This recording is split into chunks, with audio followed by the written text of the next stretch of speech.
আসসালামু আলাইকুম। প্রতিভা ব্যবহারের অক্ষমতা। আলবার্ট আইনস্টাইন বলেছিলেন, আমার মনে হয় আমার মেধার প্রায় শতকরা 25 ভাগ আমার জীবনে কাজে লাগাতে পেরেছি।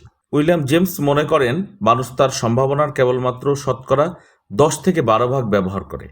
বেশিরভাগ মানুষের জীবনেই সবচেয়ে দুঃখজনক বিষয় হলো যে তাদের জীবনের সম্ভাবনা অবশিষ্ট থাকতেই তারা মৃত্যুমুখে পতিত হন। তারা জীবদ্দশায় যথাযথভাবে বাঁচার চেষ্টা করেননি। তাদের ক্ষমতা মরচে ধরে নষ্ট হয়, প্রয়োগের ফলে নষ্ট হয় না। আমি চাইব যে আমার ক্ষমতা ক্রমাগত প্রয়োগের ফলে নষ্ট হোক, তাতে যেন অব্যবহারের মরচে না পড়ে। জীবনের সবচেয়ে নিদারুণ আফসোস হলো, আমার করা উচিত ছিল কিন্তু করিনি।